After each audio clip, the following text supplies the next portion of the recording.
अमावस्या का दिन आ गया और सावन के महीने में 5 दिए लगाना शाम के समय पर बन सके उन दीहे को लंबी बाती है। और 7 जगह अर्थात 7 तिथियां ऐसी हैं जिस दिन 5 दीप का वर्णन किया गया है हमारे शास्त्र में। अब बहुत सावधानी से सुनिएगा।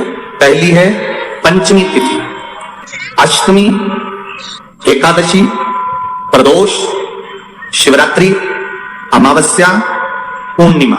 ये 7 तिथियां हमारे यहाँ सावन के अधिक मास का जो संयोग होता है इसमें ये 7 तिथि वो तिथियां हैं 7 जिन तिथियों में अगर हम 5 दीप घृत के घी के 5 दिए अगर अपने दरवाजे के बाहर केवल भगवान की भक्ति के लिए, शिव तत्व की प्राप्ति के लिए, वैसे तो दीप लगाना चाहिए तुलसी के क्यारे के पास लगा दो, मंदिर में लगा दो या शिवालय पर लगा दो या देवालय पर लगा दो। और इस कीचड़ पानी में अगर कहीं ना जा पाओ, अगर पानी वानी बरस रहा है, जगह जगह बहुत पानी है, भले इधर क्षेत्र में इतना ना दिख रहा हो पर अन्य क्षेत्रों में बहुत पानी है, तो कोई ना जा पाए तो भगवान का स्मरण कर कर उन दीप को भगवान के सामने प्रज्वलित कर कर 5 दिए इन तिथियों में पंचमी, अष्टमी, एकादशी, प्रदोष, शिवरात्रि, अमावस्या और पूर्णिमा, जो सावन के महीने तिथियों पर जो 5 दीप भगवान के सामने प्रज्वलित कर कर अपने दरवाजे के पास में बाहर की ओर रख देता है, उसके घर में कभी रोग, बीमारी और लक्ष्मी की कोई कमती नहीं होती, उसका जीवन सार्थक हो जाता है। बन सके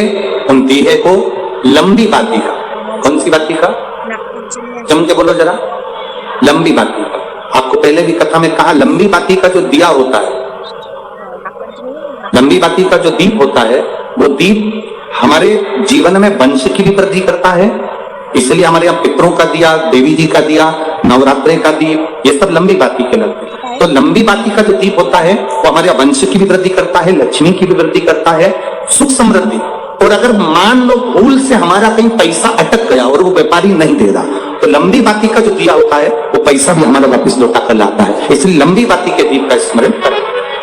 अब कई लोग कहते हैं गुरु जी पंचमी हम 2 लें, 2 पंचमी आएगी, 2 एकादशी का वर्णन न जावे, तो हम कौन से? तो यहाँ एक भी अगर आप कर रहे हो 7 तिथियों में एक भी, अगर ये नहीं कर पाओ तो अगली कर लो, अगली नहीं कर पाओ तो ये स्मरण में रहता। डॉक्टर का पीछे ही नहीं छूट रहा हो तो शिव महापुराण, विष्णु पुराण और स्कंद पुराण में जो पुरुषोत्तम कथाओं का वर्णन किया गया है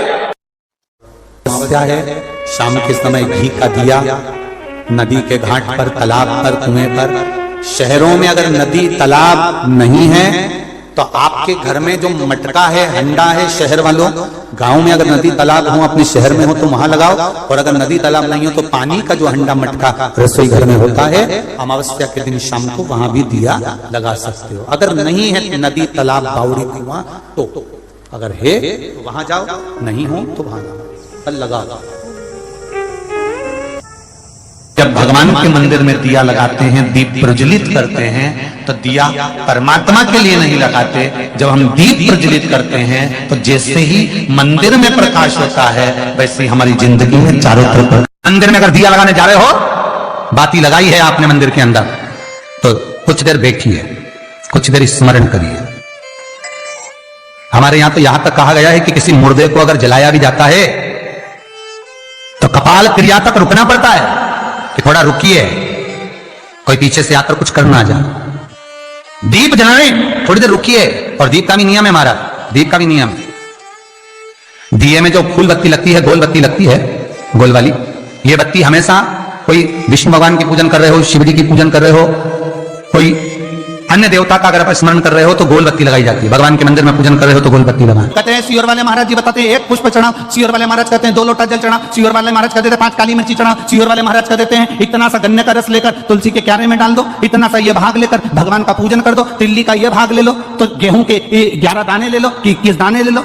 ये एक चीज का वर्णन कहां से है? तो ये हमारे पुराणों में सब लिखा है कि 10 पुष्प चढ़ाने का फल ये हुआ कि 9 रथ निकलने के बाद 10वां रथ निकला और उस पे जो बालक आया उसका नाम दशरथ हुआ, वो राजा अज को प्राप्त हुआ। अब लोग कहते हैं कि अभिषेक का वर्णन भगवान कृष्ण ने एक रानी के साथ में 11 दिन तक शंकर भगवान का अभिषेक करा, इसलिए भगवान कृष्ण के घर में एक एक रानी से 11-11 संतान हुई, 10 बेटे 1 बेटी, 1,77,186 भगवान कृष्ण के बच्चे हुए। ये शिव जी की कृपा से। आप कितने दिन अनुष्ठान कर रहे हो, आप कितने दिन जल चढ़ा रहे हो, आप कितने लोटा जल चढ़ा रहे हो, आप कितना गेहूं का दाना चढ़ा रहे हो, आप कितना चावल का दाना चढ़ा रहे हो, आप कितनी बेलपत्र समर्पित कर रहे हो। कई बार हम शिव पुराण के अंदर बता देते हैं कि बेलपत्री ऐसे चढ़ाना, पत्ती का मुंह ऐसा रखना, डंडी का मुंह कैसे रखना, मूंग का ऐसा दाना चढ़ाना, ये आपको कुछ ना कुछ तो प्रदान करता होगा, कुछ तो देता होगा, उसका फल मिलता जरूर है, मिलेगा। रावण को अहंकार था, लंकाधिपति रावण को अभिमान, अयोध्या का राज्य मेरा होना चाहिए। रावण पहुंच गया अयोध्या का राज्य पाने के लिए, ललकारने के लिए राजा अज को, अयोध्या के राजा अज को ललकारने के लिए आवाज लगाई। द्वारपालों ने कहा वो शिव जी की पूजन कर रहे हैं, शिव की पूजन कर रहे हैं। हाँ, रावण को लगा कि सारे पृथ्वी का राज्य मेरा हो गया, सारे देवताओं का राज्य मेरा हो गया, केवल अयोध्या मेरी नहीं हो पा रही है। इसमें ऐसी राजा आज पूजन कौन सी करता है कि अयोध्या पे मैं विजय प्राप्त नहीं कर पा रहा हूं।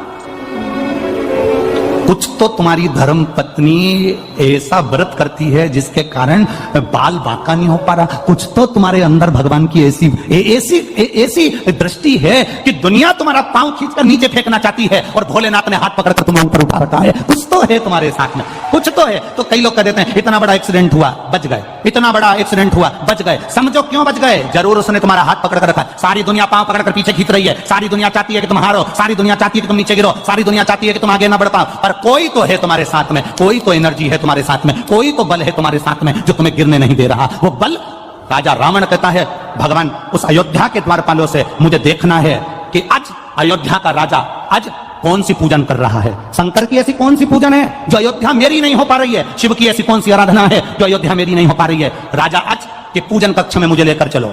द्वारपाल राजा आज जिस जगह पर शंकर जी को 10 पुष्प समर्पित करते थे उस जगह पर लेकर रावण को खड़ा कर दिया। रावण देख रहे थे, राजा अज ने त्रिपुंड लगा रखा है, 2-10 तिलक कर रखे हैं। राजा अज हाथ जोड़कर भगवान की पूजन कर रहा था, एक एक पुष्प राजा अज शिव जी को समर्पित कर रहा था। कभी गौरा रानी की जगह पर, कभी अशोक सुंदरी की जगह पर, कभी गणेश जी की जगह पर, कभी षडानंद कार्तिकेय जी की जगह पर, कभी उस जया विषहरा शामरी बारी दौतली देव का स्मरण कर कर शिव पर जल चढ़ाते हुए पुष्प चढ़ा रहे थे राजा अज। अब राजा अज फूल चढ़ाते चढ़ाते राजा अज ने तुरंत हाथ में अंजलि में जल लिया और जल लेकर आंख बंद कर कर राजा अज ने वो जल पीछे फेंक दिया। रावण विद्वान था, बहुत बड़ा विद्वान था रावण। रावण ने विचार करा हमारा सनातन धर्म, हमारे हिंदू धर्म में तो अंजलि में जल लेकर आगे छोड़ा जाता है, ये राजा की बुद्धि को क्या हो गया, इसने जल लेकर पीछे फेंक दिया। हमारे सनातन हिंदू धर्म में रावण लंकाधिपति सोच रहा है कि हमारे सनातन धर्म में, हमारे हिंदू धर्म में अंजलि में लिया हुआ जल सामने छोड़ा जाता है, आगे छोड़ा जाता है, पर राजा अज ने वो जल तो पीछे पटक दिया, हाथ में लेकर पीछे छोड़ दिया। अब रावण को हंसी आ गई, ठाका लगाया लंका के